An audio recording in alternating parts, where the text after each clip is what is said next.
প্রিয় লিসেনার্স, চলুন আজকের এপিসোডের প্রথম ঘটনায় চলে যাব। এই ঘটনাটি আমাদেরকে যিনি পাঠিয়েছেন, ওনার নাম মোহাম্মদ আবির হাসান।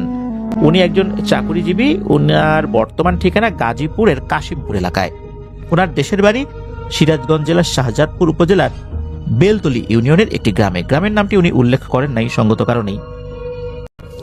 ঘটনাটি মূলত ওনার সাথেও কিছুটা ঘটেছে, আর এই ঘটনার মূল যে ভিকটিম তিনি এই আবির হাসান ভাইয়ের স্ত্রী। ঘটনাটি কিন্তু খুব বেশি দিন আগে ঘটেনি। ঘটনাটি ঘটেছে 2025 সালের ঈদ উল আজহার ঠিক দুদিন পরে। তখন তো বর্ষাকাল, আর ওনাদের যে গ্রামের বাড়িটা, এই গ্রামের আসলে চতুর্দিকে পানি চলে আসে, বর্ষার পানি। আর ওনাদের বাড়ির যে অবস্থান, ওনার বাড়ির চতুর্দিকেই আবার পানি চলে আসে, মানে চতুর্দিকে পানি, মাঝখানে ওনাদের বাড়িটা। এরকম আরো অনেক বাড়ি আছে যার চতুর্দিকে আসলে পানি চলে আসে। তখন ওনারা নৌকা যোগে মেইন রাস্তাটায় ওঠেন। আর এখন তো চতুর্দিকে ইলেকট্রিসিটি চলে এসেছে, প্রায় সব বাড়িতেই ইলেকট্রিসিটি আছে, যার কারণে অনেক রাত পর্যন্তই মানুষজন আসলে আসা যাওয়া করেন। আর ঈদের ঠিক পরপর তো শহর থেকে অনেকেই গ্রামে এসেছেন, ঘুরে বেড়াচ্ছেন, বিভিন্ন জায়গা দিয়ে ঘুরে বেড়াচ্ছেন অনেক রাত। এটাও এখন খুব একটা বেশি বোঝা যাচ্ছে না। এদিকে এই আবির হাসান ভাই, ওনার কিন্তু আর একটা বোন রয়েছে, মানে ওনারা দুই ভাই বোন, আর ওনার বাবা এবং মা। পরিবারের 4 জন সদস্য ছাড়াও আরও একজন সদস্য বেড়ে গিয়েছে। কেননা এই ঘটনা যখন ঘটে তার 1 বছরেরও কম সময়ে উনি বিয়ে করেছেন আর কি, মানে 1 বছর হয় নাই, 8 মাস বা 10 মাস এরকম একটা সময়। তো ওনার স্ত্রীও প্রথমবারের মতো শ্বশুরবাড়িতে ঈদ করতে গিয়েছেন। কুরবানি ঈদ হয়ে গেছে, ঠিক 2 দিন পর দেখা গেল আকাশে বেশ চাঁদের আলো চারদিকে ছড়িয়ে পড়ছে। আকাশ থেকে যে চাঁদ দেখা যাচ্ছে, এই চাঁদটা যখন পানির উপর পড়ছে দারুণ ভাবে ঝিকমিক ঝিকমিক করছে। এরকম একটা দৃশ্য, তার উপর আবার মৃদু বাতাসও প্রবাহিত হচ্ছে। অতটা গরমও তখন ছিল না। তখন আবির হাসান ভাই বললেন পরিবারের সদস্যদেরকে যে আমরা একটু নৌকায় ঘোরাঘুরি করি। যেহেতু ওনারা শহর এলাকায় বেশি থাকেন, গ্রামে তো আসলে নৌকায় ওইভাবে ঘোরাঘুরি হয় না। তখন পরিবারের সদস্যরা এক বাক্যে সম্মতি দিলেন। ওনাদের তো নৌকা ছিল, ওই নৌকায় উঠে পড়েছেন। আবির হাসান ভাইয়ের বাবা নৌকা বাইছিলেন, আর মাঝখানে যেখানে বাঁশের মাচা আছে সেখানে আবির হাসান ভাই, ওনার বোন এবং ওনার মা বসেছেন। আর নৌকার সামনের যে অংশ, যেটাকে আমরা গোলই বলি, ওইখানে বসেছেন আবির হাসান ভাইয়ের স্ত্রী। তো ওনারা ওনাদের মতো করে গল্প করছেন, যাচ্ছেন। যেতে যেতে তখন দেখা যাচ্ছে ঘড়িতে সময় 9:30 থেকে 10টার ভেতরেই হবে আর কি। চারদিকে লোকজন আছে, দেখা যাচ্ছে যে আশেপাশে রাস্তা দেখা যাচ্ছে। তারপর ওনারা যে পথ দিয়ে যাচ্ছিলেন, মানে পানি পথ, এই পানি পথের দুপাশে কিন্তু পাড় রয়েছে, ওই পাড় দিয়েও কিন্তু মানুষজন হাঁটাহাঁটি করে। এদিকে ওনারা যেতে যেতে এমন একটা জায়গায় চলে আসেন, ওখানে ঈদগাহ রয়েছে, ওনাদের গ্রামের যে ঈদগাহ, ওই ঈদগাহে কিন্তু ঈদের নামাজগুলো ওনারা পড়েন। 2 দিন আগেই ওখানে ওনারা নামাজ পড়েছেন। তখন ওখানে আসার পর আবির হাসান ভাই ওনার বাবাকে বলেন যে বাবা, এইখানে আর না থাকি, এই জায়গাটা ভালো না, আমরা চলে যাই। এ কথায় অবশ্য আবির হাসান ভাইয়ের বাবা সম্মতি দেন। উনি নৌকা ঘুরিয়ে বাড়ির দিকে রওনা দেবেন, এমন একটা সময় আবির হাসান ভাইয়ের স্ত্রী উনি প্রচন্ড জোরে একটা চিৎকার দিয়ে ওঠেন। এমন চিৎকার দিয়েছেন মনে হচ্ছে উনি কোনো কিছু দেখে ভয় পেয়েছেন। আর উনি তখন কিছু এর বলতে পারছেন না, মনে হচ্ছে ওনার শরীর ঠকঠক করে কাঁপছে। উনি মাথার উপরে, বিশেষ করে মাথার দুপাশে হাত দিয়ে রেখেছেন, মাথা চেপে ধরে রেখেছেন। ওনার তীব্র মাথা ব্যথা শুরু হয়েছে। দ্রুত নৌকা ঘুরিয়ে বাড়িতে নিয়ে আসা হয়। আর ওনার স্ত্রীকে জিজ্ঞেস করেন যে কি হয়েছে। তখন উনি যতটুকু বলেন যে উনি কিছু একটা দেখেছেন যা খুবই ভয়ঙ্কর। কি দেখেছেন এটা বলার মতো অবস্থায় উনি তখন আর নাই। প্রচন্ড মাথা ব্যথা, মাথা ব্যথা এমন পর্যায়ে পৌঁছেছে, তীব্র মাথা ব্যথার যন্ত্রণায় উনি চিৎকার করে কান্নাকাটি করছেন। যখন পরিবারের সদস্যরা বুঝতে পারলেন যে কোন একটা ঘটনা ঘটেছে, কেননা ওই জায়গাতে এসে রাতের বেলা অনেকে ভয় পেয়েছেন, যেহেতু ওনার স্ত্রীর সাথে ওই ঘটনাটি ঘটেছে, সুতরাং এটা তো আসলে ডাক্তার দিয়ে কাজ হবে না, কবিরাজ নিয়ে আসতে হবে। ওনাদের বাড়ির কাছাকাছি একটা কবিরাজ বাড়ি ছিল। তখন এই আবির হাসান ভাইয়ের বাবা এবং আবির হাসান ভাই দুজন নৌকা নিয়ে রাস্তায় ওঠেন। বাড়ির চতুর্দিকে তো পানি, কিছুটা পার হলেই রাস্তা। ওখানে নৌকা রেখে রাস্তায় উঠে ওই কবিরাজের বাড়িতে গিয়েছেন। ওই কবিরাজ আবার বেশ বয়স্ক একজন মানুষ, তো উনি সব কথা শুনলেন। শোনার পর বললেন যে আসলে কাজটা করতে পারতাম, কিন্তু এখন তো আমার বয়স হয়ে গেছে, এসব কাজে যে ধকল এটা আমি নিতে পারবো না। এর থেকে ভালো হয় আমি একটা নম্বর দিয়ে দিচ্ছি, আপনারা এখনই এই নাম্বারে ফোন করে যোগাযোগ করেন, সেই কাজটা করতে পারবে। তখন উনি একটা নাম্বার দেন, সেই নাম্বারে ওনারা কথা বলেন। এদিকে দেখা গেল ওই কবিরাজের বাড়ি আবার এখান থেকে কিছুটা দূরে। উনি বলছেন যে এখন এত রাত্রে কিভাবে আসি, রাত যদিও বা তখন বেশি ছিল না, তারপরও আসলে উনি আসতে চাচ্ছিলেন না রাতের বেলা। অনেক কবিরাজ আছে রাতের বেলা চিকিৎসা করতে যেতে চান না, তো উনি বিভিন্ন কথা বলে উনি রাতের বেলা আসতে কোনোভাবেই রাজি হলেন না। তখন আবির হাসান ভাইয়ের বাবা বললেন ঠিক আছে, রাতটা আমরা কোনোভাবে পার করি, তারপর দেখা যাক সকালে ওনাকে নিয়ে আসা যায় কিনা। এদিকে ওখান থেকে আবার নিজের বাড়ির দিকে রওনা দিলেন।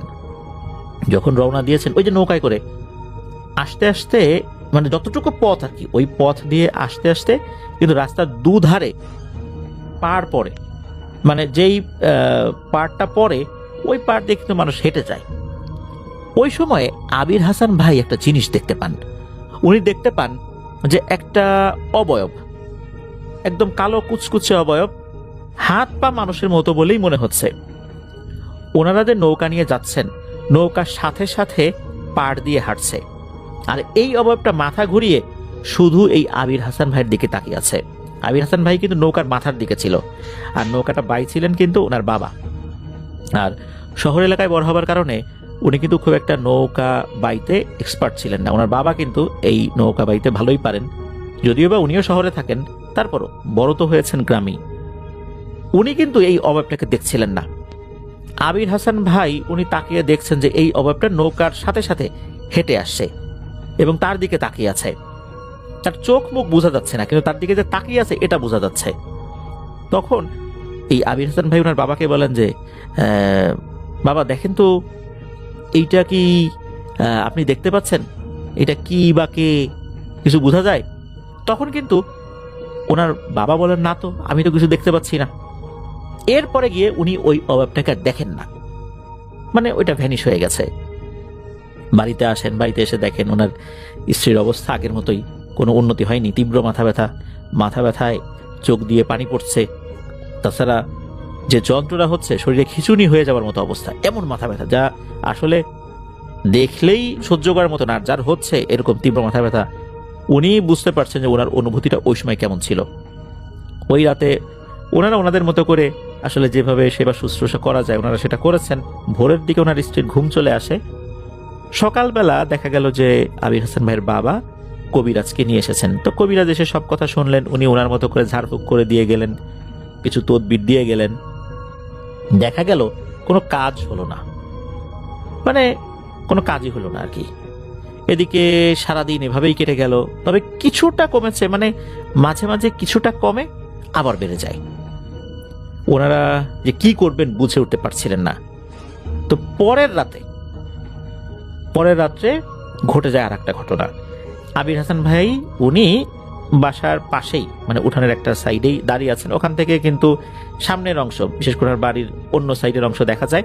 পাশে পানি রয়েছে, যেহেতু বাড়ির ওই মানে চতুর্দিকে ওই সময় পানি চলে এসেছিল আর কি। হঠাৎ করে দেখেন পানির উপর দিয়ে দুটো অবয়ব হেঁটে হেঁটে ওনার বাড়ির দিকেই আসছে। এটা যখন উনি দেখেছেন তখন উনিও চিৎকার দিয়ে উঠেছেন।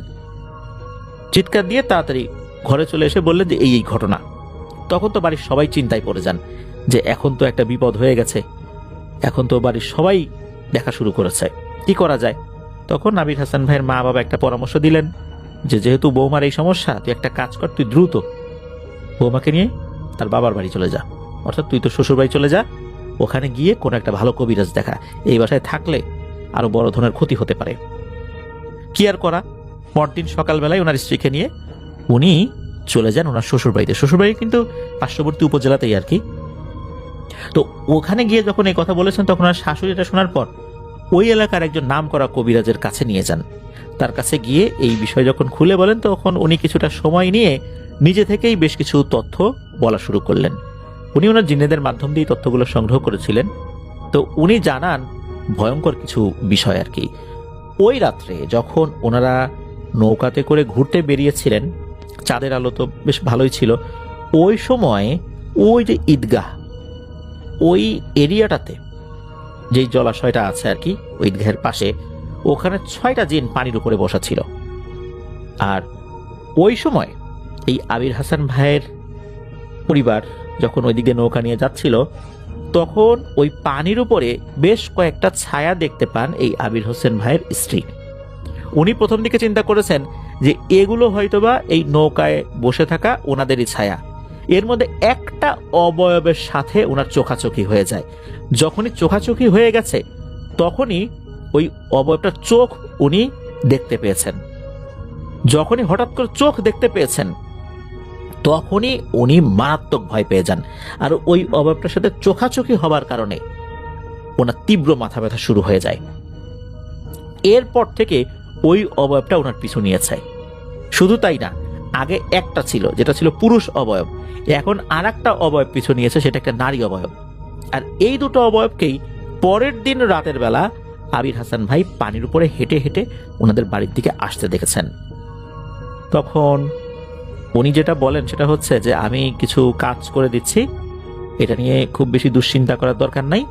আমার অনুগত দুটো জিন এটা 24 ঘন্টার মধ্যে যে কোনো সময় গিয়ে তোমার স্ত্রীকে ঝাড়ফুঁক করে দিয়ে আসবে, তোমরা কিছুই টের পাবা না, আস্তে আস্তে এটা ঠিক হয়ে যাবে ইনশাল্লাহ।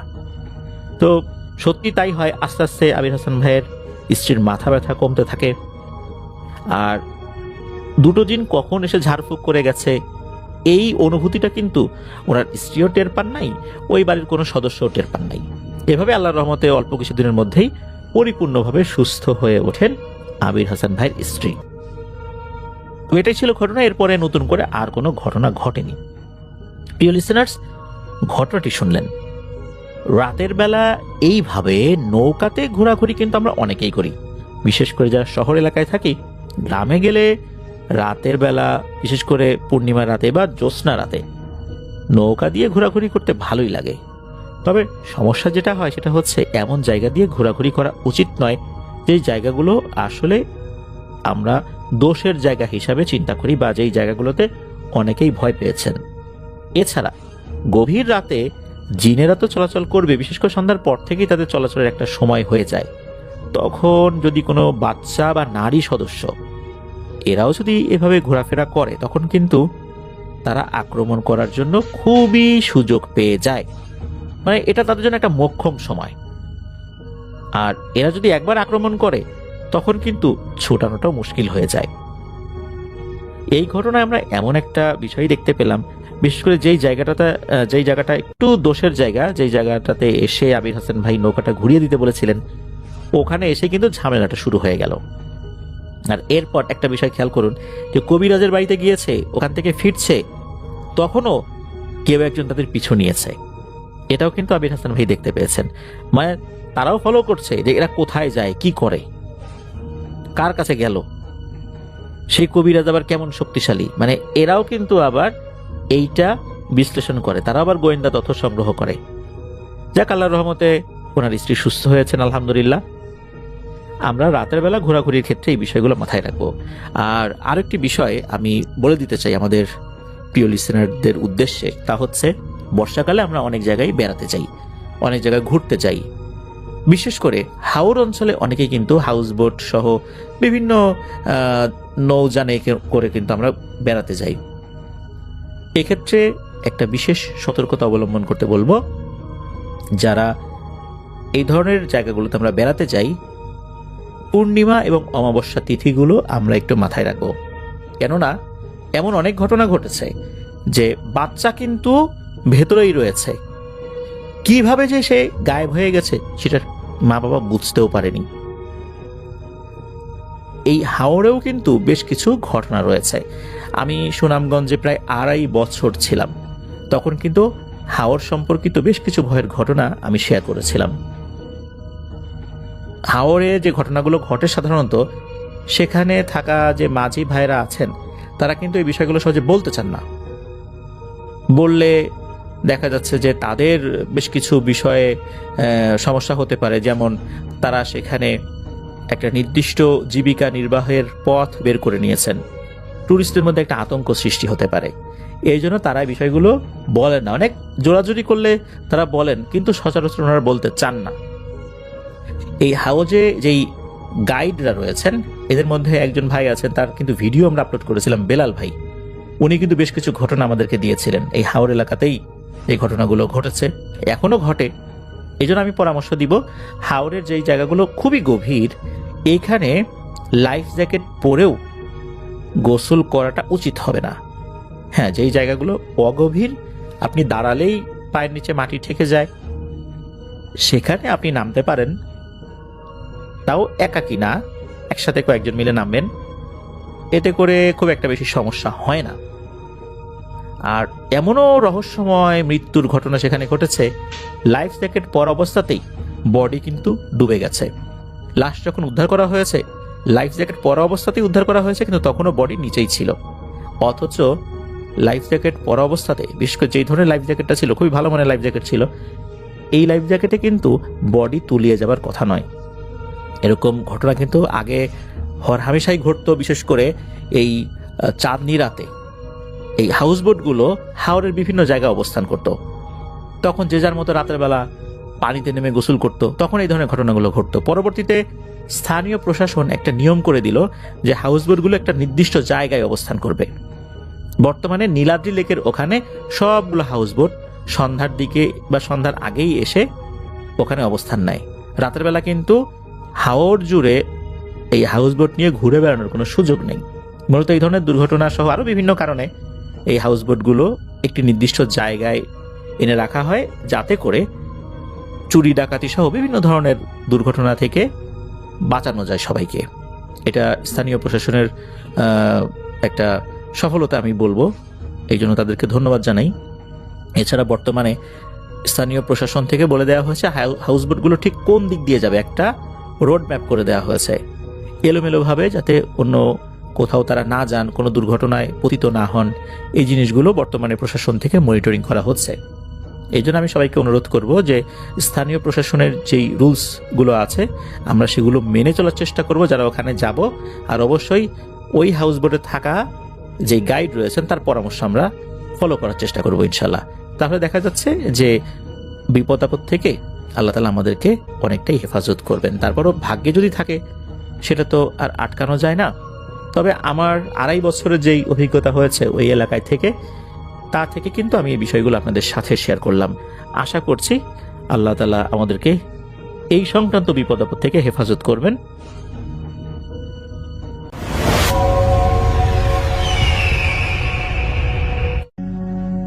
যে ঘটনাটি আমাদের শেয়ার করেছেন জাহিদ চৌধুরী ফরিদপুর থেকে। জাহিদ তার কাজিনের সাথে ঘটা একটি ঘটনা আমাদের কাছে প্রেজেন্ট করেছেন এবং তিনি আমাকে রিকোয়েস্ট করেছেন আমি যেন আমার মতো করে ঘটনাটা আপনাদের কাছে শেয়ার করি। আমি চলে যাচ্ছি জাহিদের ঘটনা। 2017 সালের কথা। জাহিদ তখন ছিলেন তাদের গ্রামের বাড়িতে। তো জাহিদের গ্রামের বাড়িতে যেই তাদের বাড়ি বা স্থাপনা সেটা খুব সুন্দর। সেটা হচ্ছে এই যে মূল রাস্তা থেকে একটা ছোট রাস্তা গেছে, সেই রাস্তার দুই পাশে হচ্ছে ফসলের মাঠ। তো সেই রাস্তা একেবারে সোজা গিয়ে উঠছে একটা ভিটার মধ্যে, যেটাকে ভিটা বলে বা ট্যাগ বলে, তার মানে উঁচু একটা জায়গা। সেখানে অনেক গাছগাছালি এবং সেই জায়গায় তাদের পরিবারের অনেকের ঘর। সেখানে মানে সেখানে ঢোকার পরে দুই পাশে গাছ আছে, এরপরে যেই জায়গাটা সেটাতে ঢুকলেই জাহিদদের বাসা। সেটা এরকম পাকা বাড়ি, টিনের চাল, এবং সেখানে চারপাশে সুন্দর করে তাদের বারান্দায় গ্রিল দেয়া এবং পাশে সুন্দর গাছগাছালি লাগানো এবং একটা উঠোন। এবং এই উঠোনের বাঁদিকে তাদের আরেকটা ঘর আছে, তার অপর দিকে তাদের যে রান্নাঘর সেটা, এবং তার বাড়িতে হেঁটে গেলে একটা ছোট রাস্তার মতো, সেটা দিয়ে গেলে তার চাচার বাসা। এবং সেই চাচার বাসাও একই রকম, মানে ওই মানে একটা জায়গা যেখানে নাকি অনেকটা সি অক্ষরের মতো, 3 পাশে ঘর, মাঝখানে উঠোন, এবং ওই রাস্তা যথারীতি চলে গেছে। এবং এই যে রাস্তাটা মানে যেটা দিয়ে হেঁটে হেঁটে যেতে হয় তাদের বাসা বা তার চাচার বাসা বা তার ছোট চাচার বাসা, এই পুরো রাস্তাটার পাশে কিন্তু সুন্দর করে নারকেল গাছ লাগানো, আর তার পাশে কিন্তু ক্ষেত। তো এইভাবে চলে গেলে একেবারে শেষ মাথায়, যখন তার এই 3 চাচার বাসা শেষ হয়েছে, শেষ মাথায় সেই জায়গায় তাদের একটা বড় এখানে ঘর আছে, এটা কাচারি ঘর। সেখানে মেহমান আসলে থাকে আর কি। তো সেই কাচারি ঘরের অপোজিটে হচ্ছে গিয়ে জাহিদের দাদার ইবাদতের ঘর, মানে ওখানে তিনি ইবাদত বন্দেগী করতেন, নিজে বসে নিজের মতো সময় কাটাতেন, নামাজ কালাম পড়তেন, মানুষজন আসতেন, অনেক রাত পর্যন্ত তিনি ওখানে ইবাদত করতেন। ওই ঘরটা মোটামুটি আইসোলেটেড, কারণ জাহিদের দাদা এখন আর পৃথিবীতে নেই।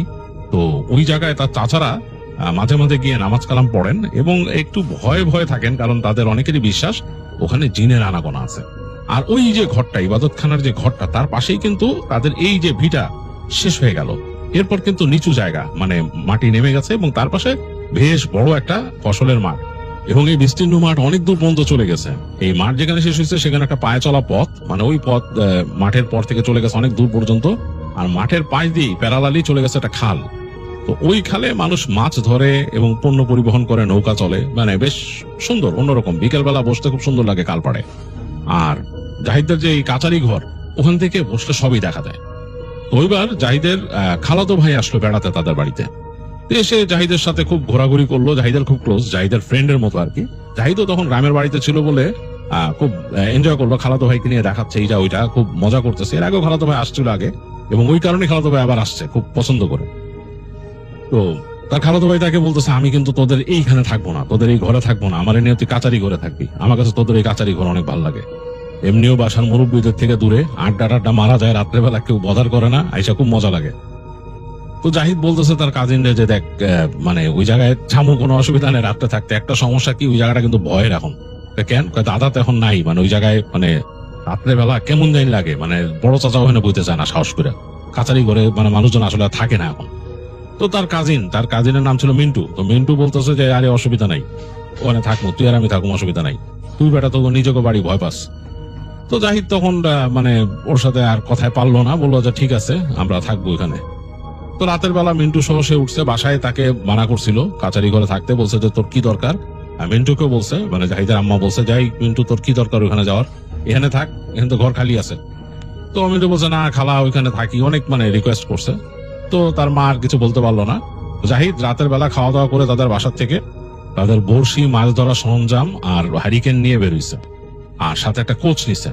তো জাহিদের আব্বা তখন নাকি একটু বকাবকি করছে যে কি রে তুই মাছ ধরার জিনিসপত্র নেস কেন, তুই কি রাত্রে বেলা মাছ ধরবি নাকি? তো জাহিদ একটু হাসে, বলে যে মিন্টু চাইতেছিল একটু খালপাড়ে যাইতে। তো তার বাবা খুব রাগারাগি করে, কোনো দরকার নেই খালপাড়ে যাওয়ার, যাবি না, খবর তার দিনের বেলা যাবি, রাত্রে কিসের মাছ ধরা ধরবি। তো তার বাবা এরকম বকা দেয়। তো জাহিদ কোনো কথা বলে না, চুপি চুপি সে তার ওই বড়শি, তার জিনিসপত্র নিয়ে চুপচাপ চলে আসে। এবং আসলে মিন্টুই বলছিল তাকে এগুলা করতে, তার কাজিন। তো সে এগুলা সব নিয়ে তার কাজিনকে নিয়ে সরাসরি চলে আসে কাচারি করে। এসে তারা মানে জাহিদেরও ভালো লাগতেছে আর কি, অনেকদিন পর কাজিনের সাথে খুব ভালো বন্ধুত্ব তারা সেও যখন তার কাজিনদের বাসায় যায় বেশ মজা করে। যাই হোক, বসলো তারা, অনেক গল্প গুজব করলো নিজেদের মতো, ওই যে আড্ডাবাজি, বিড়ি ফুকাফুকি এগুলো করলো করে। তখন রাত হয়েছে, গভীর রাত, গরমের দিন, অনেক গরম, মানে একদম প্রচন্ড গরম লাগতেছে। তো তখন মিন্টু বলতেছে যে চল আমরা যাই খালপাড়ে যাই মাছ ধরতে। তো জাহিদ বললো আচ্ছা চল, কি আর করার। তো দুইজনে যাচ্ছে, বাসার মূল ভিটার থেকে নেমে গেছে, দেখতেছে ঝিঝি পোকার শব্দটা মনে বেড়ে গেছে, গরমে ঝিঝি পোকার শব্দ আরো বেড়ে যায়, বেড়ে গেছে কেমন জানি, খুব মনে হচ্ছে, এবং একবার মনে হচ্ছে একটু জোরে হচ্ছে, একবার স্লো হয়ে যাচ্ছে। তো তখন মিন্টু বলে যে তোদের এই জায়গার এই পরিবেশটা আমার হেভি লাগে রে। তো জাহিদ তখন বলে যে আমার নিজেরও অনেক ভালো লাগে, লেগে আমি চান্স পাইলে গ্রামে চলে আসি, আমি থাকি না, আমি শহরে বেশি থাকি না, চান্স পাইলে পড়ি, 2 দিনের ছুটি পাইলে পড়ি। তো তখন মিন্টু বলতেছে আচ্ছা চল তাহলে এখন তাড়াতাড়ি যাই আমরা। তো দুজনে হাঁটতে হাঁটতে যাচ্ছে, এবং সেই যে তাদের ওখানে যে ফসলের মাঠের মাঝখানটা আইল ধরে যাচ্ছে, তারা যাচ্ছে, এবং সামনে দেখা যাচ্ছে ওই পথটা, পায়ে চলা পথটা, ওই পাশে খাল, এবং ওই বুঝতে পারছে খালের ওই খালে আজকে কোনো নৌকা টোকা নাই। হ্যাঁ, মানে কেমন জানি নিশুতি হয়ে আছে, কোনো নৌকা নাই, রাতের বেলা কেমন একটা পরিবেশ, আর গরম, প্রচন্ড গরম, গরমে মাঝে মাঝে বাতাস বইতেছে, বাতাসটা বেশ লাগতেছে। তো দুজনে হাঁটতে হাঁটতে একসময় ওই পায়ে চলা পথের কাছে চলে আসলো। পায়ে চলা পথ পার হয়ে তারা ওই পাশে নামলো, নেমে হেঁটে ঢালবে খালের একেবারে কাজ চলে গেল, এবং একটা জায়গায় বুঝলো যে এই জায়গায় তারা বসবে। হারিকেন জ্বলতেছিল, হারিকেনটা আরো বাড়াই দিয়ে এক সাইডে রাখলো, রেখে তারা মোটামুটি ওই মাছ ধরার জন্য ছিপ ফেললো খালের মধ্যে, আর গল্প করতেছে দুজন, মাঝে মাঝে মিন্টু গান গাইতেছে, এরকম অবস্থা। তো এক সময় তাদের ওই ছিপে টান পড়লো, মাছ পেলো, এরকম বড় একটা মাছ। তো মাছ তুলে ফেলার পর আবার ফেললো, এরকম কয়েকবার বড়শি ফেলে তারা কয়েকটা মাছ পেয়েছে, মোটামুটি নড়াচড়া করতেছে। যেমন উল্লেখযোগ্য না ক্যাটফিশ, এগুলো প্রায় 1 ফিট বা তার থেকে একটু ছোট, এরকম সাইজের কয়েকটা। তো মোটামুটি তাদের 5-7টা মাছ হয়েছে। ওই তাদের যে বালতি নিয়ে গেছিল, বালতির মধ্যে এরকম নড়াচড়া করতেছে। তো তারা চিন্তা করলো যে বালতিতে একটু পানি দিয়ে, এগুলো তো জিয়ায় রাখতে হবে, রাতে তার কিছু করা যাবে না, বালতিতে একটু পানি দিয়ে উঠে যাই। অনেক গরম লাগতেছে, মানে এত বেশি হিউমিড বাতাসে। তো কিছু করার নাই। তো জাহিদ যে ওই খাল থেকে পানি উঠাইলো, এরকম দিয়ে পানি উঠে ঘটির মতো নিয়ে গেছিল, ওটিতে পানি উঠায় বালতিটা মোটামুটি একটু ভরলো যাতে মাছগুলা জিয়ায় রাখতে পারে। তারপর উঠে বললো চল হাঁটা দিই। তো দুইজনে হেঁটে হেঁটে আসতেছে, ইসের হাতে বালতি, মিন্টুর হাতে বালতি, জাহিদের হাতে জিনিসপত্র। তো তারা যখন ক্ষেত দিয়ে আসতেছে, জাহিদের কাছে মনে হচ্ছিল যে তাদেরকে কিছু একটা ফলো করতেছে ওইখান দিয়ে। তো জাহিদ মনে করলো শিয়াল টিয়াল নাকি বাগডাস বা মেছো বাঘ। কিন্তু এগুলো তো মানুষের সামনে এইভাবে করে আসার কথা না। ওইটাই চিন্তা করছে, মানুষের সামনে এইভাবে আসার কথা না। মাছের গন্ধ যদিও পায়, হয়তো বালতি থেকে মাছের গন্ধ আসতেছে, কিন্তু এইভাবে তো আসার কথা না। জাহিদ দেখতেছে যে ওই যে পাশে যে ক্ষেত, ওই ক্ষেতের মধ্যে দিয়ে কিছু একটা আসতেছে, চলাফেরা করতেছে তাদেরকে ঠিক ফলো করে করে। তো সে তার হাতের যে বর্ষি টর্ষি গুলো আরেক হাতে নিয়ে কোচটা এক হাতে বাগায় ধরলো। সে চিন্তা করলো সামনে কিছু আসলে সে কোচ দিয়ে মারবে এটার। এই চিন্তা করে সে আবার মিন্টুকেও বললো যে এই সাবধান, কি যেন একটা আসে আমাদের সাথে। তো মিন্টু এদিক ওদিক তাকাচ্ছে, মিন্টুরও বেশ সাহস, সে এগুলা কেয়ার করে না। তো এইভাবে তারা কিছুক্ষণ দেখতে দেখতে এক সময় চলে আসলো তাদের বাড়ির ভিটায়, উঠলো উপরে, উঁচু তো, উঠে গেল ভিটার মধ্যে উঠে যাই চিন্তা করলো যে এগুলো আর আসার প্রশ্ন আসে না, এগুলো আসবেও না। তো যে ওই জিনিসপত্র রাখলো তাদের কাচারি ঘরে বারান্দার কর্নারে, সবকিছু রেখে বালতিটা রাখলো সামনে। বালতিটা মানে ঘরের দরজার পাশেই রাখলো, ওইখানে ওই যে পানিতে ছপছপ করতেছে মাছগুলো তখনও। তো জাহিদ ঘরে ঢুকে গেল, ঘরে ঢুকে সুইচ টিপে দেখলো যে ঘরে কোনো ইলেকট্রিসিটি নাই। ইলেকট্রিসিটি এমনি থাকতো না, খুব কম সময় ইলেকট্রিসিটি থাকতো। তো সে বললো মিন্টুরে যে এই কারেন্ট কিন্তু নাই, এমনি তো গরম, প্রচন্ড গরম, মানে গরমে টিকা যাচ্ছে না, আর আবহাওয়া মনে আরো থম মেরে গেছে। তো যাই হোক, দুজনই মানে গরমে একদম অস্থির হয়ে এসে বসলো বারান্দার মধ্যে, বসে বলতেছে এই একটা জিনিস খুব অপছন্দ, গরমের সময় রে কারেন্ট থাকে না, কি যে একটা অবস্থা। তো দুইজন গল্প করতে করতে এক পর্যায়ে তখন জাহিদ বলতেছে ঘুমায় যাবো, ঘুম আসতেছে। তো মিন্টু বলতেছে যে আমার অনেক গরম লাগতেছে রে, আমি বাইরে শুই। বাইরে তুই কই শুবি বেটা, কি কষ্টি? কাহা এইরকম এখন ঘরে যাইতে পারবো না, যে গরম, এর মধ্যে তুই কইছিস কারেন্ট নাই, কিছু না, আমি ইসে যায় শুই। যে সামনে দেখাচ্ছে যে তার দাদার যে ঘরটা ছিল, ঘরের সামনে একটা এরকম কাঠের চেয়ারের মতো বানানো ছিল, বেঞ্চের মতো, বেশ বড়, হাতলালা। বলতে আমি ওইখানে যে শুয়ে থাকি। তো জাহিদ বলে কি কস বেটা, ওই জায়গায় যাইস না, ওই জায়গায় আমার চাচা পর্যন্ত ভয় পায় বেটা, দাদার ওখানে জিন আছে। আরে দূর, কিচ্ছু হইব না, যা, কিচ্ছু হইব না, আমি ওখানে যে শুইতেছি, কোনো অসুবিধা নেই বলে আর কথা শুনে না। মিন্টু হেঁটে যে ওই চেয়ারের মধ্যে দেখা যায় বেঞ্চের উপর শুয়ে পড়ছে। সে বলে তুই পারলে আমার একটা বালিশ এনে দে। তো জাহিদ আর কোনো কিছু কথা বললো না, সে গিয়ে ঘর থেকে একটা বালিশ এনে দিল। মিন্টু সুন্দর মাথার নিচে বালি দিয়ে শুয়ে পড়লো এখানে। গেঞ্জি শার্ট খুলে ফেলছে, গেঞ্জি পরা, সে শুয়ে আছে ওখানে। জাহিদের কাছে মনে হলো যে মিন্টু শুয়েই ঘুমায় গেছে, সে যে ক্লান্ত ছিল। তার কিছু করার নাই, জাহিদ আসলো, এসে সে ঘরের মধ্যে ঢুকলো। এসে ঘর তো অন্ধকার, ইলেকট্রিসিটি নাই। সে তার জিনিসপত্র রেখে সেও শার্ট করলো, খুলে যে সে ওই বিছানার পাশে বসছে। বসে চিন্তা করতেছে এইখানে আসলে আসাটা ঠিক হয়নি, আর ওই মিন্টুর ওখানে যাইতে যে শুতে দেওয়াটা ঠিক হয়নি।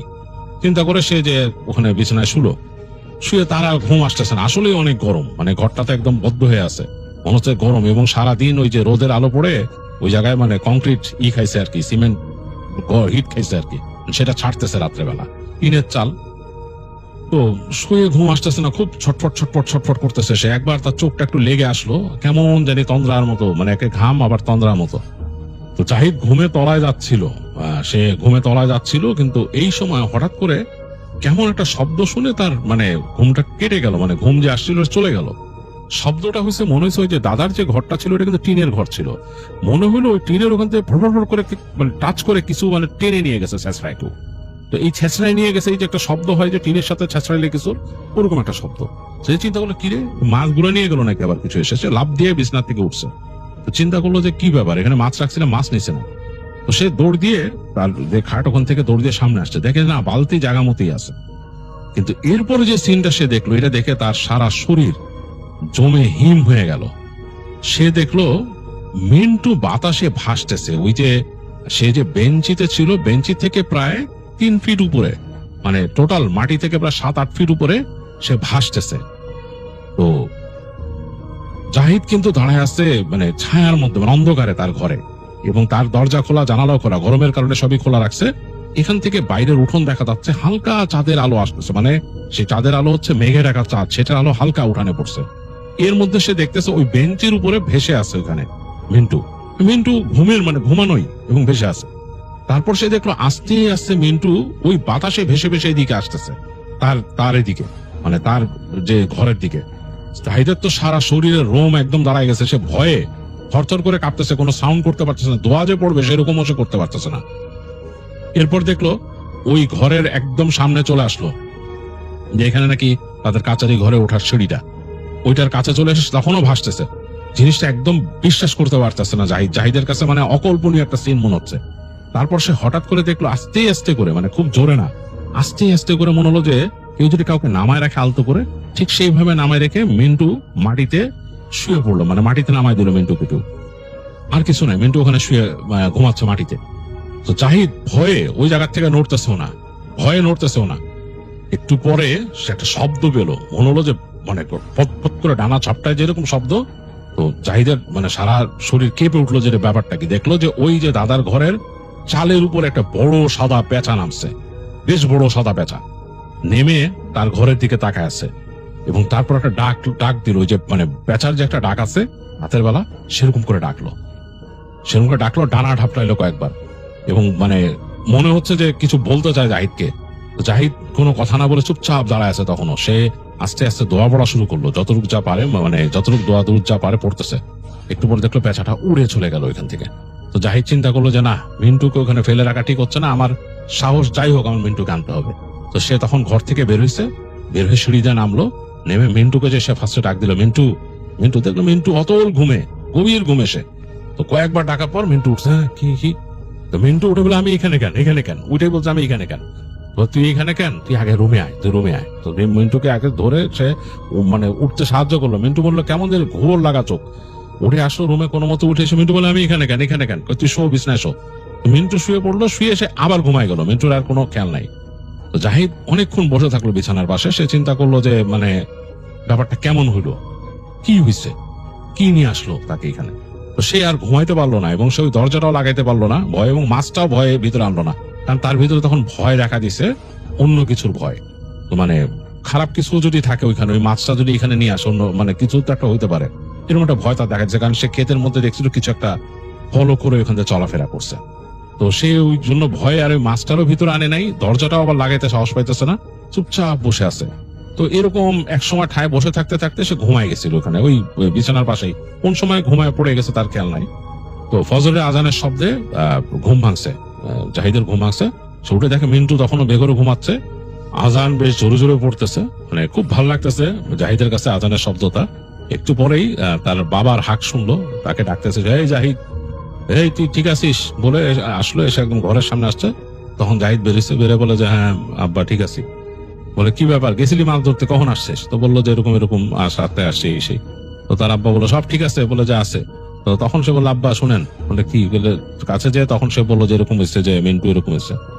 তাহলে তোদের না করছিলাম এখানে শুইতে, থাকতে না করছি, ওখানে কে যেতে বলছে ওখানে শুইতে। যাই হোক, মানে তার বাবা ওখানে বলে, তার বাবা ওখানে দাঁড়ায় একটু দোয়া দরুদ পড়ে তার বাবা বলে আমি নামাজ পড়তে যাচ্ছি, তুই অজু করে নামাজটা এখানে পড়ে নে, ওরে উঠেও নামাজ পড়ে, একসাথে পড়ে দুজন। আর কি বলবো, ওদেরকে মসজিদে নিয়ে যেতাম, এখন যে রাত্রেবেলা কি হয়েছে আর কি বলবো, বলে তার বাবা ওখান থেকে চলে যায়। তো জাহিদ আসলে ওই যে বাবা বলছে নামাজ পড়তে, সে এখন মিন্টুকে রেখে যেতে একটু খারাপ ফিল করতেছে, রেখে যে সে যাবে অজু করতে, কিন্তু কিছু করার নাই, সে মিন্টুকে রেখেই যায়। যে তাদের ওখানে কলপাড় আছে, কলপাড় থেকে অজু করে আসে, এসে সে দেখে মিন্টু তখনও ঘুমাচ্ছে। তো মিন্টুকে সে উঠায়, বলে যায় ওট। ওরা অনেকক্ষণ বলার পর দেখে মিন্টু উঠছে, বলছে সে চোখ মেলতে পারতেছে না, বলে ওঠে অজু করে আয়, নামাজ পড়ি একসাথে। তো মিন্টু নাকি মানে গড়িমসি করতে করতে পরে যায়, যে মিন্টু অজু করে আসে, আসার পরে দুইজনে নামাজ আদায় করে। তো নামাজ আদায় করার পর দেখা যায় একটু ভালো ফিল করতেছে, জাহিদ ভালো ফিল করতেছে। জাহিদের মনে যে ওই রাতের বেলার ভয় ছিল সেটা আর কিছু নাই। তো সে তখন মিন্টুরে বলে যে রাতের বেলা তোর সাথে কি ছিল জানিস? বলে কি? বলে এরকম ঘটনা। তো শোনার পর তো মিন্টু প্রচন্ড রকমের ভয় পায়। সে বলে যে আরে তুই আমারে জাগাইস না কেন, তুই তো মানে তখন ডাকা উচিত ছিল, তুই চলে আসিস না কেন উঠানের মধ্যে? আরে বেটা, তোরে যদি তখন আমি জাগাইতাম বা কিছু হইতো, একটা বিপদ হইতে পারতো। ওইটা তোরে কোনো কিছু ওখান থেকে নিয়ে আসছে, তুই হয়তো ওখানে গেছিলি, নাপাক অবস্থায় ছিলি, ওই জায়গাটায় তোরা চায় নাই, তোর হয়তো আস্তে করে উঠায় নাই, এখানে শোয়াই দিয়ে গেছে, তোর তো ফেলাও দেয় নাই। হ্যাঁ, তুই তো মানে কোনো সমস্যা তোর করে নাই, তোর সমস্যা মনে হয়েছে? তো তখন নাকি মিন্টু বলে যে না, আমার তো কোনো সমস্যা মনে হয়নি। বলে তোর যে হয় নাই এইটাই হলো গিয়া ব্যাপার আর কি, তোর কিছু করে নাই, তোরে যা এখানে রেখে গেছে। তো সুতরাং তুই মানে আল্লাহর কাছে শুকর কর যে তোর ঠিক আছে, তোর কোনো সমস্যা হয়নি। এই বলে আর বলে যে এরকম রাত্রেবেলা আসলে যাওয়া ঠিক না, তুই যে এখানে থাকতে চাইছিস, ওই বেঞ্চে যে শুইতেছিস ওটাও ঠিক না, জায়গাটা ঠিক হয়নি, ঘরের মধ্যে থাকতে হয় রাত্রেবেলা, গভীর রাত্রে বাইরে থাকতে হয় না। আর এরকম তুই আসলে এরপর থেকে আর মাছ ধরতে যাবো না আমি, কারণ আমার কাছে মনে হয়েছে কালকে মাছ ধরে আসার সময় কিছু আসতেছিল আমাদের সাথে সাথে।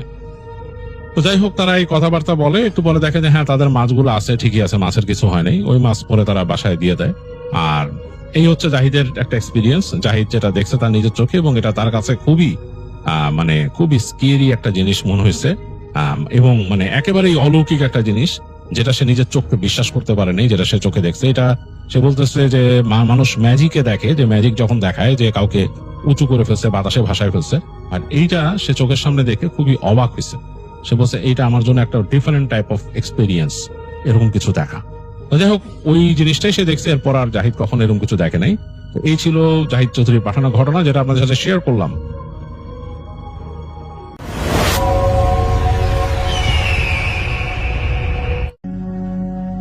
এই ঘটনাটি আমরা যার কাছ থেকে পেয়েছি তার নাম নাভিদ রিফাত। উনি বর্তমানে নটরডেম কলেজে অধ্যয়নরত রয়েছেন। ওনার দেশের বাড়ি হবিগঞ্জ জেলার শায়েস্তাগঞ্জ উপজেলার মির্জাপুর গ্রামে।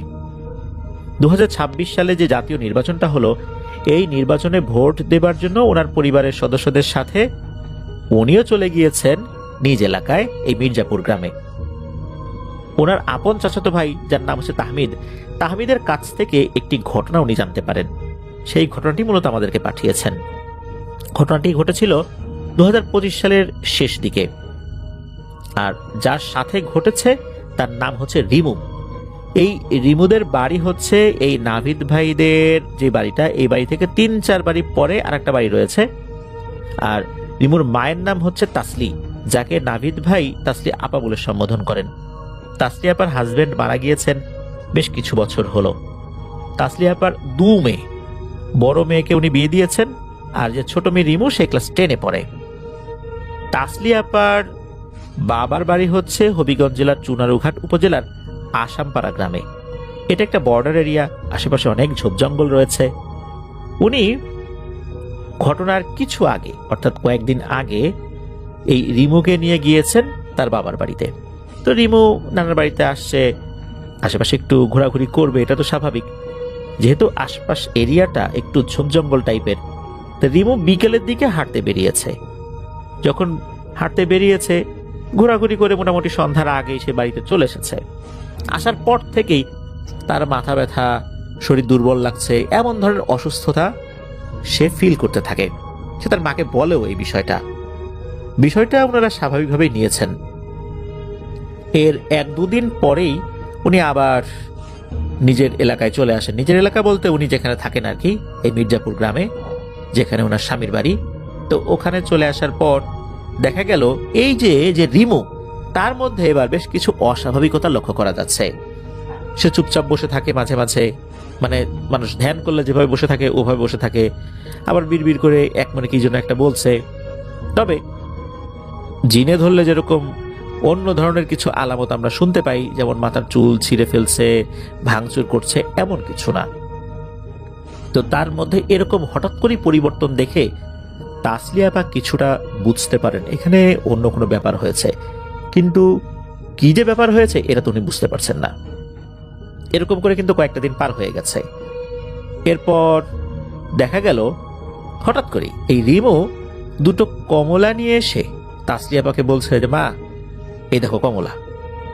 তাসলি আপা তো অবাক, রিমু কমলা পেল কোথায়? রিমু কমলা ছুড়ল, উনিও খেলেন, অর্থাৎ তাসলি আপাও খেলেন, রিমু খেলো। তাসলি আপা দেখলেন যে এটা বাজার থেকে কিনে আনা কমলার থেকে তেমন কোনো পার্থক্য নাই। মানে অনেক সময় শোনা যায় না, জিনেদের দেশ থেকে বেশ কিছু খাবার খেয়েছে, ফল খেয়েছে, এটা এমন মিষ্টি বা এত সুস্বাদু, এরকমটা আগে কখনো কেউ খায়নি। কিন্তু বিষয়টা এরকম ছিল না। এর 1 দিন পর দেখা গেল যে রিমু কিছু আঙুর এনে দিয়েছে। এরকম এক এক দিন এক এক ধরনের ফল রিমু এনে দিত। পরিবারের সদস্যরা বুঝতে পারল যে রিমুর আসলে মানে জিন ঘটিত সমস্যা হয়েছে, এতে কোনো সন্দেহ নাই, তবে এরা হয়তো বা ভালো কোনো জিন। এদিকে এক কান দু কান হতে হতে আশেপাশের লোকজনও কিছুটা জেনে গেল যে রিমু এরকম ফল খাওয়াতে পারে। তখন তার মামাতো 2 ভাই রাজন এবং সাজন এরা আসে, এসে বলে কিরে রিমু, আমাদেরকে কিছু ফল টল খাওয়া। তখন রিমু বলে কি খাবি? তখন তারা বলে আপেল খাবো। তখন রিমু কি করে, ঘর থেকে বাইরে বেরিয়ে ঘরের পেছন থেকে একটু ঘুরে আসে, মানে ঘুরে আসা বলতে জাস্ট একটা চক্কর দিয়ে সামনে চলে এসেছে আবার। তখন দেখা গেল তার হাতে 2টো আপেল এই 2জনকে দিল, তারাও খেলো। বাজার থেকে কিনে আনা আপেলের মতোই ছিল স্বাদ আর কি, খুব যে একদম অনেক মিষ্টি বিষয়টা এরকম না, তবে হ্যাঁ মিষ্টি ছিল। এরপরে এ খবর যখন এই রাজন এবং সাজনের বন্ধু বান্ধব শুনতে পেল। এর মধ্যে দুজন এলো আবার রিমুর কাছে, একজন নাম আরমান আর একজন নাম হচ্ছে ফজল। এরা এসে আবদার করছে, রিমু আমাদেরকে কিছু ফল খাওয়া। রিমু একই রকম ভাবে সে ফল খাওয়ায়। এই খবর আবার শুনতে পারে এই যে নাভিদ ভাইয়ের আপন চাচাতো ভাই তাহমিদ, এই তাহমিদও আসে রিমুর কাছে, এসে সেও ফল খাওয়ার আবদার করে। তবে তাহমিদ দেখতে পায় রিমু আগের মতো নাই, বেশ দুর্বল, তার চেহারা ফ্যাকাশে হয়ে গেছে, মনে হচ্ছে সে রক্ত শূন্যতায় ভুগছে, এরকমটা মনে হচ্ছে। রিমু বলে যে আমি এখন ফল খাওয়াতে পারবো না, আজকে হবে না, আমার শরীরটা ভালো না, খুব অসুস্থ আমি। তাহমিদ অবস্থা বুঝতে পারে যে আসলেই সে খুব দুর্বল। সে আর কোনো কথা না বলে ওখান থেকে চলে আসে। এরপরে মূলত এই যে তাসলিয়াপা, উনি তো বুঝতে পারেন যে অবস্থা আসলে খারাপের দিকে যাচ্ছে। এদিকে ওনার আর্থিক অবস্থা তো এতটা ভালো না যে উনি অনেক টাকা খরচ করে দূরের কোনো ভালো হুজুরের কাছে নিয়ে যাবেন। উনি খুঁজছিলেন যে আশেপাশে কে আছে। উনি একটা সন্ধান পান। তবে এর ভিতরে ঘটে একটা ঘটনা, তা হচ্ছে যে বোনের এরকম সমস্যার কথা শুনে বড় বোন অর্থাৎ রিমুর বড় বোন যিনি, উনি আসছেন। আসার পর দেখা গেল যে রিমু ওই যে গুনগুন করে কিছু একটা বলছে। উনি বুঝতে পারেন যে রিমু এই মুহূর্তে আসলে স্বাভাবিক অবস্থায় নাই, সে এখন পজেসড অবস্থায় আছে। তখন তার বড় বোন কাছে গিয়ে জিজ্ঞেস করে যে তুমি কে?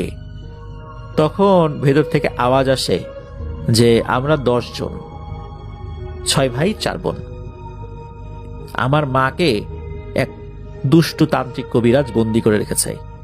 আমরা আমার মাকে মুক্ত করার জন্য চেষ্টা করছি। এই রিমু ভুল করে একটা পাথর নিয়ে চলে এসেছে, আর যখনই সে পাথরটা স্পর্শ করেছে তখনই আমরা রিমুর সাথে সংযুক্ত হয়ে গেছি। আর এই পাথরটা নিয়ে আসার কারণে আমাদেরও বেশ কিছু ক্ষতি হয়েছে। তবে আমরা রিমুকে ক্ষতি করার জন্য আসিনি, মূলত এই পাথরটা স্পর্শ করার কারণেই আমরা ওর সাথে সংযুক্ত হয়ে গেছি, আর পাথরটা এখন ওর কাছেই আছে। এটা যদি আগের জায়গায় রেখে আসা হয় তাহলে আর কোনো সমস্যা হবে না। এরকম তথ্য জানার পর পরবর্তীতে রিমু যখন স্বাভাবিক অবস্থায় ছিল তখন তাকে প্রশ্ন করা হলো। তখন রিমু বলেছে, হ্যাঁ আমি তো এরকম একটা পাথর নিয়ে আসছি। তখন সবাই বললো, তোমার তো এরকম একটা পাথর নিয়ে আসা উচিত হয়নি, তোমার তো বোঝা উচিত ছিল যে বিষয়টা অন্যরকমও হতে পারে। আসলে রিমু তো এতটা 7-5 ভাবে নাই, তার ভালো লেগেছে নিয়ে আসছে একটা ভিন্ন রকমের একটা পাথর। এদিকে এই কারণে যে এই সমস্যাটা হচ্ছে এটা তো পরিবারের সদস্যরা বুঝতে পেরেছেন। তখন এই তাসলিয়াপা উনি একজন হুজুরের কাছে যান, গিয়ে সব কথা খুলে বলেন।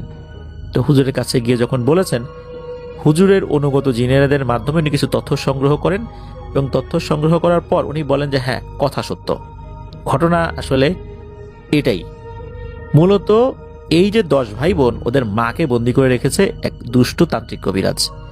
ওরা তাকে মুক্ত করার জন্য চেষ্টা করছে, তবে এত সহজে ওরা পারবে বলে মনে হয় না, কেননা এই 10 ভাই বোনের বয়স খুব বেশি না। আর এই দুষ্টু তান্ত্রিক কবিরাজ অনেক শক্তিশালী, তার অধীনেও অনেক শক্তিশালী দুষ্টু জিনেরা রয়েছে। ওদের কাছে আসলে এই 10 জন তেমন কিছুই না, তবে ওরা চেষ্টা করে যাচ্ছে। এখন এই যে যেই সমস্যাটা, এই সমস্যার সমাধান কিন্তু আছে। ওরা বলেছে যে এই যে পাথরটা নিয়ে গিয়েছে, এই পাথরটা একজন ব্যক্তি ঠিক আগের জায়গায় গিয়ে রেখে আসতে হবে, আর তার সাথে ওরা বিস্তারিত কথা বলবে কিভাবে এটার সমাধান চূড়ান্তভাবে হবে। যাই হোক, হুজুর তো এটা বলে দেন। তাসলিয়াপা চিন্তা করেন যে আসলে এই পাথরটা কে নিয়ে যাবে এখন ওখানে, জিনেরা সরাসরি তার সাথে কথা বলবে। হুজুরকে উনি অনুরোধ করেছিলেন, হুজুর বললেন না, উনি যেতে পারবেন না। কি করা। এদিকে আর একটা বিষয় দেখা দিল, সেটা হচ্ছে রিমু কিন্তু এবারে খুব একটা বেশি শান্ত থাকে না। যখন সে পজেসড অবস্থায় চলে যায় তখন দেখা যাচ্ছে যে সে এক ধরনের গুম গুম আওয়াজ করছে, কেমন গড় গড় আওয়াজ করছে, একটা গোঙানির মতো আওয়াজ এরকম করছে। তখন তাসলিয়াপা বুঝতে পারেন বিষয়টা মনে হচ্ছে আস্তে আস্তে খারাপের দিকেই যাচ্ছে। ওনার এরিয়ার একজন বয়স্ক ভদ্রলোক, ওনাকে উনি বিষয়টা শেয়ার করেন। তখন উনি বলেন, আচ্ছা ঠিক আছে, মেয়েটার জীবনটা কেবল শুরু হয়েছে, সামনে ভবিষ্যৎ পড়ে আছে। এই সমস্যার সমাধান না হলে তো আসলে সামনে অনেক বিপদ অপেক্ষা করছে। আমিই যাব, উনি সাহস করে যেতে রাজি হন। তো কোন জায়গা থেকে পাথরটা আনা হয়েছিল রিমুর কাছে বিস্তারিতভাবে উনি শোনেন। এরপর এই পাথরটা রাখার জন্য ওখানে গিয়েছেন। তো উনি কিন্তু যে সময়টাতে গিয়েছেন এটা যে রাতের বেলা, বিষয়টা এরকম না। তো ওইখানে গিয়ে যখনই উনি পাথরটা রেখেছেন, রাখার পর তার নাম ধরে ওপাশ থেকে ডাক দিয়েছে যে কিরে কেমন আছিস। উনিও উত্তর দিয়েছেন হ্যাঁ আলহামদুলিল্লাহ ভালো আছি। তখন ওপাশ থেকে মানে গাছের ওপাশ থেকে কিন্তু কথা বলছে, গম গম করে আওয়াজ হচ্ছে। আর এই আওয়াজটা কোনো মানুষ যে করছে না এটা নিশ্চিত। তখন ওনাকে বলা হচ্ছে যে রিমু তো এই পাথরটা নিয়ে গিয়েছিল, এই পাথরটাও ধরার কারণে আমাদের ক্ষতি হয়েছে। এখন এই পাথরটা আগের শক্তি যদি আনতে চাই আমরা এই পাথরটার ভেতরে, তাহলে এটা আমাদের দ্বারা সম্ভব হচ্ছে না, এটা তোরা পারবি। এখন কি করতে হবে? তখন তারা বলছে যে 7টা সমুদ্র এবং 13টা নদীর পানি আনতে হবে। 7টা সমুদ্র, এটা কি চারটিখানি কথা? সেই রূপকথার গল্পের মতো 7 সমুদ্র 13 নদী পাড়ি দিয়ে যাওয়া, বিষয়টা এরকম হয়ে গেছে। তখন উনি বলছেন যে না এটা সম্ভব না, আমাদের বাড়ির কাছে একটা নদী আছে আর ছোটখাটো কয়েকটা পুকুর আছে, এছাড়া আর কিছু নাই। 7 সমুদ্র 13 নদী কিভাবে কি করব আমরা, এটা তো সম্ভব না, অন্য কিছু বলো। এটা তো আমাদের পক্ষে অসম্ভব বিষয়, যেটা অসম্ভব বিষয় এটা তো আসলে আমরা চেষ্টা করলেও পারবো না। তখন নাকি কিছু সময় তারা চুপ থাকে, মানে আওয়াজ পাওয়া যাচ্ছে না ওপাশ থেকে। তখন ওপাশ থেকে বলা হচ্ছে ঠিক আছে, যা ক্ষতি হওয়ার তো হয়েছে, দেখি আমরা কি করতে পারি। তবে আর একটা কাজ করতে হবে, কিছু সাদাকা দিতে হবে। কি সাদাকা? তখন তারা বলে 5 কেজি মিষ্টি দিতে হবে। তখন উনি বলেন যে এই যে পরিবার, এই পরিবারে যিনি পুরুষ মানুষ উনি জীবিত নাই, এই কারণে তাদের আর্থিক অবস্থা কিন্তু ওরকম সুবিধাজনক নয়। 5 কেজি মিষ্টি দেয়াটাও তাদের জন্য এটা অনেক কঠিন বিষয়। তখন ওই জিনেরা বলা আচ্ছা ঠিক আছে কি দিবি দে। তখন নাকি এই ব্যক্তি উনি নিজে থেকেই 1 কেজি মিষ্টি কিনে ওখানে রেখে গিয়েছিলেন। আর ওই যে পাথরটা, ওই পাথরটা উনি ওখানে রেখে গিয়েছিলেন। উনি ফেরত আসার পরপরই উনি কিন্তু যখন ওই মিষ্টির কথা শুনেছেন, ওখানে পাথরটা রেখে চলে গিয়েছেন, আবার ওখানে এসে মিষ্টি রেখে আবার চলে যান। উনি যখন ফাইনালি ওই মিষ্টিটা রেখে চলে আসেন, এরপর থেকেই নাকি এই রিমু সে ফিল করে তার শরীরের উপর থেকে একটা ভারী কোনো জিনিস চলে গেছে। তারপর আস্তে আস্তে সে পরিপূর্ণভাবে স্বাভাবিক হয়ে যায়। তার সাথে আর ওই যে ফল দেয়া নেয়ার যে ব্যাপারগুলো এগুলো আর ঘটে না, একদম আগে যেভাবে স্বাভাবিক ছিল ওই অবস্থাতে চলে যায়। তো এমনটাই জানিয়েছেন। আরো একটা বিষয় তা হচ্ছে ওই যে যিনি হুজুর উনি জানিয়েছিলেন এই যে যারা রিমুর কাছে আসছে এরা আসলে ক্ষতি করার জন্য আসেনি, এরা খুবই ভালো মুসলিম। সমস্যা হয়েছে কি রিমু যখনই ওটা স্পর্শ করেছে ওরা রিমুর সাথে সংযুক্ত হয়ে গেছে, এই জন্যই তারা আসে। তাদের কোনো ক্ষতি করার উদ্দেশ্য নেই। তবে হ্যাঁ, পাথরটা একজন মানুষ স্পর্শ করার কারণে তাদের কিছু ক্ষয়ক্ষতি হয়েছে। ওরা চাইলে ক্ষতি করতে পারত, কিন্তু তারা সেটা করছে না। তারা এমনিতেই চলে যাবে যদি এটা সমাধান হয়ে যায়। তো হয়ে গিয়েছিল আলহামদুলিল্লাহ, রিমু এখন পরিপূর্ণভাবে সুস্থ। তো এটাই ছিল ঘটনা।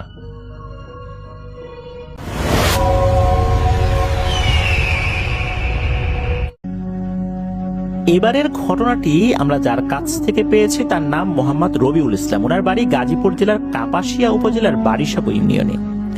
উনি যে ঘটনাটি শেয়ার করেছেন সেটা ওনাদের গ্রামের প্রতিবেশী বড় ভাই মোহাম্মদ শরীফ হোসেন ভাইয়ের বাবার সঙ্গে ঘটে যায় একটি বাস্তব এবং ভয়ঙ্কর অভিজ্ঞতা। আমাদের চ্যানেলের সব ঘটনাই রবিউল ইসলাম ভাই শোনেন, তো শরীফ ভাইয়ের সাথে প্রায়ই আড্ডা দেওয়া হয়।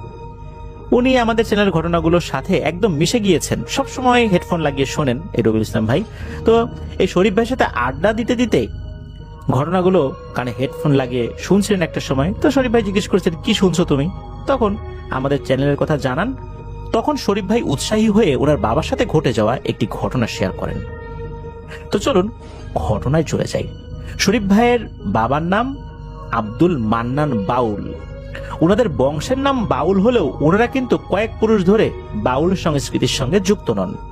এলাকা সবার কাছে খুবই পরিচিত, সম্মানিত, ধর্মপরায়ণ একজন মানুষ এই আব্দুল মান্নান। তিনি একজন ধর্মপ্রাণ ব্যক্তি, 5 ওয়াক্ত সালাত আদায় করেনি, তাবলিগ জামাতের কাজের সঙ্গেও দীর্ঘদিন ধরে উনি যুক্ত রয়েছেন। ঘটনাটি ঘটেছিল 2019 সালে গাজীপুর জেলার কাপাসিয়া উপজেলার 4 নং বারিসাবো ইউনিয়নের বারিসাবো বাজারের ব্রহ্মপুত্র নদীর তীরে চর দুর্লভ খা গ্রামে অবস্থিত তাবলিগ জামাতের পুরনো মার্কাজ মসজিদে। যে পুরনো মসজিদটি এখন আর নেই, ভেঙে পুনর্নির্মাণ করা হয়েছে।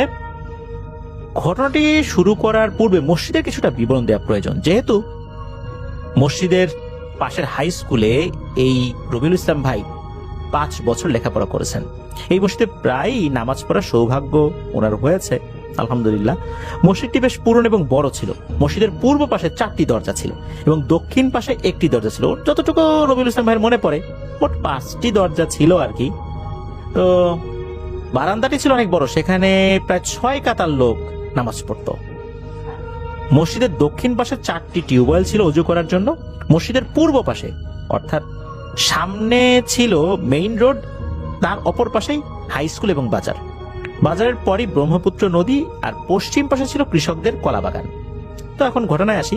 এই মসজিদে আব্দুল মান্নান চাচা অনেক আগে থেকেই মসজিদের খাদেম হিসেবে দায়িত্ব পালন করতেন। তিনি মসজিদের কোনো কাজ করতে পারলে অনেক খুশি হতেন। সাধারণত দিনভর মসজিদের দায়িত্ব পালনের জন্য তিনি মাঝে মাঝে এতটা ক্লান্ত হয়ে পড়তেন, রাতের বেলার বাসায় যেতেন না, মসজিদেই থাকতেন। উনি কিন্তু টাকার জন্য মসজিদে থাকতেনও না, কোনো কাজও করতেন না। ওনার মন চাইতো, ভালো লাগতো, আল্লাহ সন্তুষ্টির জন্য করতেন। এটাই ছিল ওনার মূলত মসজিদের জন্য কাজ করার কারণ। তো উনি ছোটখাটো একটা বিছানা রাখতেন আর কি ঘুমানোর জন্য। তো মসজিদে তার সঙ্গে আরো 2-1 খাদেম থাকলেও রাত নামলে সবাই চলে যেত। শুধু এই মান্নান চাচাই মাঝে মাঝে একাই থেকে যেতেন মসজিদে। এখন থেকে প্রায় 5-6 বছর আগের কথা, যেহেতু ঘটনাটা 2019 সালের। তো এক রাতে চাচা প্রতিদিনের মতো মসজিদে কাজ শেষ করে ঘুমিয়ে পড়েছেন। রাত গভীর হতেই কোনো কিছু শব্দে হঠাৎ ওনার ঘুম ভেঙে যায়। তখন তিনি অনুভব করলেন তিনি মসজিদের ভেতরে তো আছেন, কিন্তু তিনি ছাড়াও আরো কেউ আছে, এমন বিষয়টা অনুভব করেন। চোখ মেলে দেখলেন আলোর মৃদু মৃদু কিছু ছটা, আর কয়েকজন সাদা পোশাক পরিহিত মানুষের মতো অবয়ব নামাজে দাঁড়িয়ে আছে। তিনি কিছুটা ভয় পেয়েছিলেন, কিন্তু তিনি বুঝতে পেরেছিলেন যে মানুষ ব্যতীত আল্লাহর ঘরে আরো তার সৃষ্টিরাও কিন্তু ইবাদত করার জন্য আসে, আর তারা হচ্ছে জিন। মসজিদের মতো পবিত্র স্থানে জিনেরা ইবাদত করবে, এটা তো স্বাভাবিক। এই বিশ্বাস তার আগে থেকেই ছিল। উনি কিছুটা ভয় পেলেও কোনো ধরনের ডিস্টার্ব না করে চোখ বুজে আবার ঘুমিয়ে পড়েন। উনি জানতেন জিনদেরকে ডিস্টার্ব না করলে তারাও তাকে ডিস্টার্ব করবে না, অথবা ক্ষতি করার চেষ্টা করবে না। এই যে দৃশ্যটা উনি দেখেছেন, এরকম দৃশ্য কিন্তু উনি প্রায়ই দেখা শুরু করলেন। প্রথম দিকে কিছুটা ভয় পেলেও আস্তে আস্তে উনি এটাতে অভ্যস্ত হয়ে গিয়েছিলেন। উনি এমন কোনো কাজ করতেন না যাতে করে জিনেদের নামাজে অসুবিধা হয়, জিনেদের বিরক্তির সৃষ্টি হয়। উনি সবসময় মসজিদের এক পাশে বিছানা পেতে শুয়ে থাকতেন।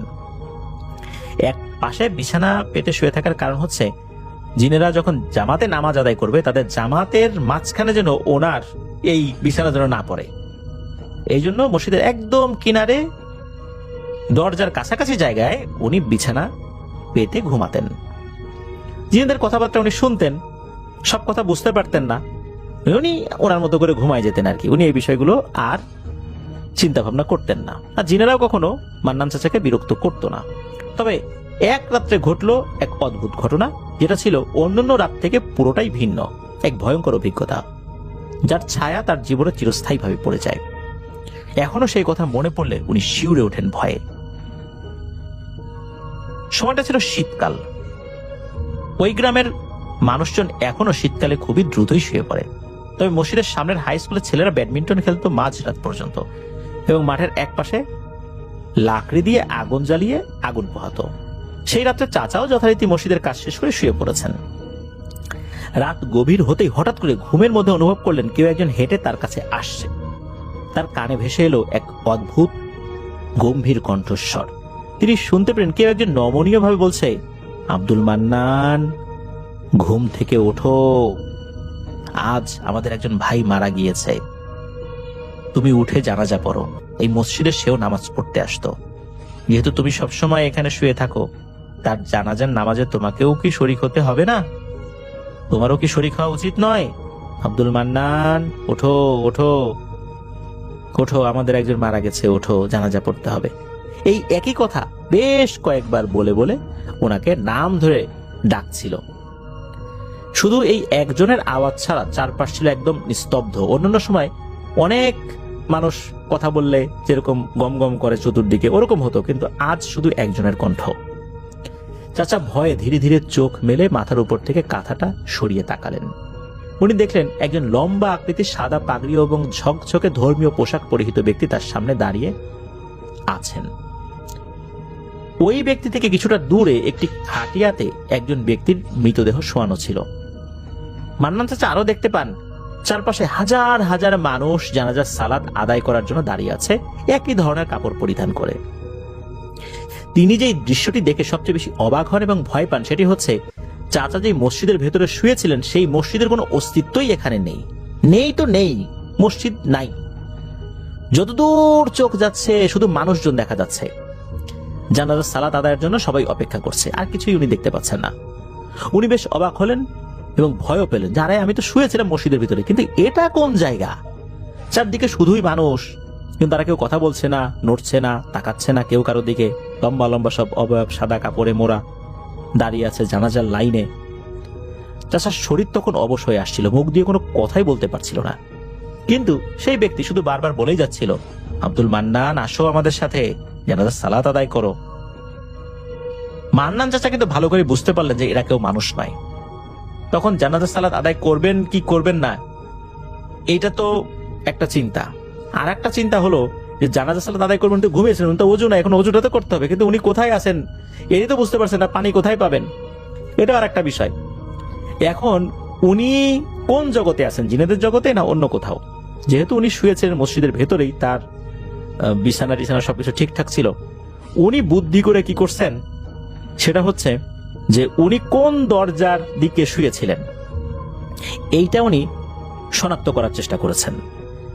কারণ উনি নির্দিষ্ট জায়গায় ঘুমাতেন, তো ওখান থেকে কোন দরজা কতটুকু দূরে এটা সম্পর্কে ওনার ধারণা ছিল। ওই মসজিদে 5টির মতো দরজা ছিল, তো উনি চিন্তা করেছেন যে আমি যেখানে শুয়ে আছি এখান থেকে দরজাটা কোন দিকে হতে পারে, এই চিন্তা করে উনি ওনার অনুমান নির্ভর একটা দিকে উনি দৌড় দিয়েছেন। অবাক করা বিষয় হলো যে উনি যখন দৌড় দিয়েছেন ওখানে আরো কিছু অবয়ব দাঁড়ানো থাকলেও তাদের সাথে কোনো ধাক্কা লাগলো না। ধাক্কা লাগলো না এই কারণে মনে হচ্ছে যে উনি স্বাভাবিকভাবে হেঁটে যাচ্ছেন। আমরা যখন সামনের দিকে আগাই বাতাসের সাথে কি আমাদের ধাক্কা সেভাবে অনুভব আমরা করি না। তাদের সাথে কোনো ওরকম ধাক্কা লাগার অনুভূতি তার হয়নি। তার সাথে ওই একজন ব্যক্তি ছাড়া, অর্থাৎ মান্নান চাচার সাথে ওই একজন ব্যক্তি ছাড়া কারো কথা হয়নি। সৌভাগ্যজনকভাবে উনি অনুমান করে যে দরজার দিকে গিয়েছিলেন এবং ওখানে গিয়ে হাত রেখেছেন, অদ্ভুত ব্যাপার, সত্যি উনি দরজাটা ধরতে পেরেছিলেন।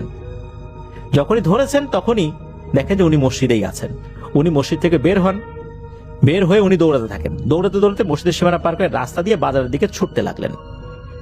তখন কিন্তু আর কোনো জিনিস উনি দেখেন নাই। বাইরে তখন গভীর রাত, হাড় কাঁপানো ঠান্ডা। বাজারের ভিতরে কিছু লোক যারা কিনা বাজারের নিরাপত্তার দায়িত্বে থাকে, বাজারের নৈশ প্রহরীরা আগুন জ্বালিয়ে আগুন পোহাচ্ছিল। চাচা দৌড়ে তাদের দিকে ছুটে যান। তারা বিস্মিত হয়ে প্রশ্ন করেন যে আরে চাচা আপনি এত রাত্রে দৌড়ে দৌড়ে করতে গেছেন, কোনো সমস্যা হয়েছে বলেন আমাদেরকে। তো মান্নান চাচা তখন কিছু বলেন না, শুধু বলেন না কিছু না, আগুন পোহাতে আসলাম আর কি। তবে চাচার কণ্ঠে ছিল আতঙ্ক, গলা শুকিয়ে গিয়েছিল, শরীর দিয়ে ঘাম পড়ছিল শীতের মধ্যেই। লোকেরা কিছুটা বুঝতে পারলে ওরা কেন বেশি প্রশ্ন কেউ করে নাই। অনুরোধ করেন যে আসেন আগুনের পাশে এসে বসেন, আগুনের তাপ নেন। উনি সেখানে ফজরের আগ পর্যন্ত বসেছিলেন, সেখান থেকে আর কোথাও যান নাই। ফজরের নামাজের সময় হলে চারদিকে আজান দিলে উনি তখন মসজিদের দিকে যাওয়া শুরু করেন। উনি জানতেন যে আজানের পরে এই জিনিসগুলো আর দেখা যাবে না। উনি মসজিদে যান, নামাজের পর মসজিদের ইমাম সাহেবের কাছে এই পুরো ঘটনাটা বর্ণনা করেন। ইমাম সাহেব বলে যে এগুলো সবাই খুব ভালো জিন, যার কারণে আসলে আপনার কোনো ক্ষতি করেনি, যেহেতু আপনি এখানে ঘুমান এই জন্য আপনাকে ডেকেছিল। কারণ জানাজার নামাজ যেখানে হয় তার আশেপাশে মুসলিমদের দায়িত্ব সেই নামাজে শরীক হওয়া, অজু করে তারা যেন সেখানে দাঁড়িয়ে যায়। আর যে মারা গেছে নিশ্চয়ই সে এখানে রেগুলার নামাজ পড়তে আসতো। আপনি তার কণ্ঠস্বর হয়তো বা কখনো কখনো শুনেছিলেন, এই জন্যই তারা আপনাকে ডাকতে এসেছিল। তারা তার জানাজা আপনাকে শরীক করতে চেয়েছিল। যাক আল্লাহর রহমতে আপনি বের হয়ে আসছেন, এটাই সবচেয়ে বড় কথা। তবে সেই রাতের পরেই আব্দুল মান্নান চাচা কখনো এর মসজিদের প্রধান ফটকে রাত কাটার নাই। আল্লাহর অশেষ রহমতে তিনি রক্ষা পেয়েছেন। চাচা এখনো বেঁচে আছেন, বয়স 70-এর উপরে। বয়সজনিত কারণে কিছুটা অসুস্থতা উনি বোধ করেন, তবে এখনো সেই মসজিদেরই খাদেমের দায়িত্ব পালন করছেন। তবে আগের মতো রাত্রেবেলা এত থাকেন না আর কি। তো ওনার তো এখন বয়স হয়ে গেছে, অধিকাংশ সময় বাড়িতেই থাকেন। আর সেই মসজিদটা এখন তার নাই, এখন সেটা পুনর্নির্মাণ করা হচ্ছে, অনেক সুন্দর হয়েছে এখন আগের থেকে। তো এটাই ছিল ঘটনা। ধন্যবাদ জানাচ্ছি আমাদেরকে যিনি ঘটনা পাঠিয়েছেন, মোহাম্মদ রবিউল ইসলাম ভাই, সেই সাথে শরীফ ভাইকেও ধন্যবাদ জানাচ্ছি।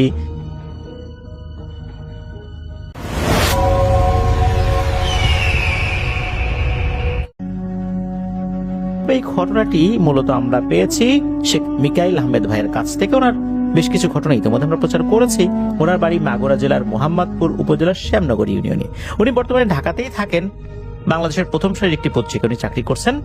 চলুন ঘটনার ভেতরে ঢুকে যাই। এই ঘটনাটি উনি যার কাছ থেকে সংগ্রহ করেছেন তার নাম হচ্ছে মেঘ, পুরো নাম রাহুল ইসলাম মেঘ। ওনার বাসা যশোর জেলার শার্শা উপজেলার নিজামপুর ইউনিয়নের শ্রীকোনা গ্রামে। উনি বর্তমানে মালয়েশিয়াতে রয়েছেন, একজন রেমিটেন্স যোদ্ধা ভাই হিসাবে জীবনযাপন করছেন। মালয়েশিয়াতে 9 বছর উনি অবস্থান করছেন।